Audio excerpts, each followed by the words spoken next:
everyone, this is and I'm gonna show you how I design creatures. I'm gonna be using a pencil and occasionally I'm gonna show you some digital tricks. To be honest, there is nothing special about my process, since mostly I just merge a few different animals together and try to make it look okay. However, while I was thinking, I found some things that actually make it work. Just like any other designing case, the final product needs to be consistent in form and story.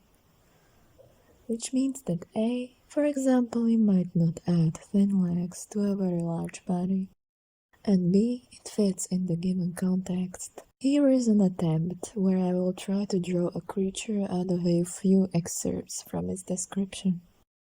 Meaning, I will find animals that live in such an environment, have similar traits, and copy their features. But of course, often designing monsters is only a fun, random sketching. Whether you are a beginner or a professional, be observant of various animals, their forms and movements. It's a lifelong practice that will keep you in shape. Also, this way you will get used to some general rules of anatomy, which will make the creation more realistic.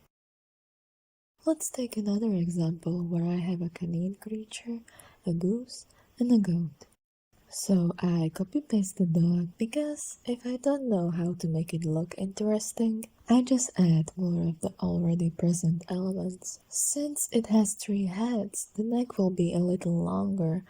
The feet are a little too weak to carry so much. Wow! So I will adjust them to the rest of the body. I was not happy with the first try, thus I gave it a second one and added more animals to the mix.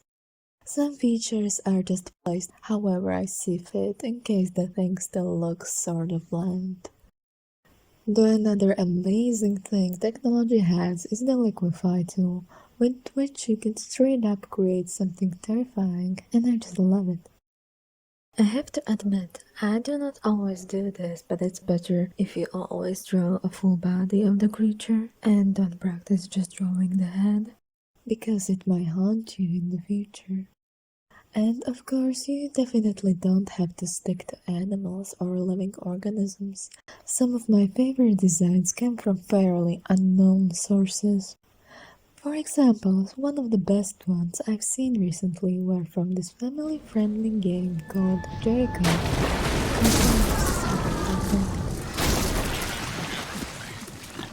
Constant for me are medieval illustrations because some of them are just tremendous. Sometimes people might consider them too weird, though I assume those lucky souls have never been to DeviantArt. If you happen to have a digital software just lying around, a very efficient way of creating really anything is to try imagine it in a splash of color or a dark shape. It's actually one of Da Vinci's advices to try imagine compositions in random splashes. Out of preference, I tend to stick to a standard sketchbook because I'm old and too used to it. That could be all. However, one last thing I'd like to point out is a sort of a pit I tend to fall into. I call it the abyss of dragons.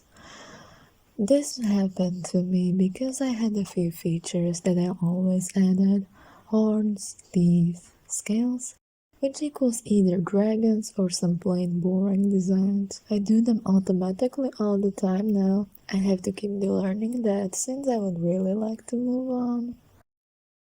These are some of my designs from when I was around 11, so you can see I'm pretty disappointed with myself. What I'm saying is, don't constantly focus on a few things and try to do something else fun and exciting if you'd like to progress. I hesitated to make a tutorial for I was afraid I would teach you some faulty practices. So if anything of this has proven useful to you, that would be really nice. That's all for this video. Thank you so much for watching and good luck with your practice.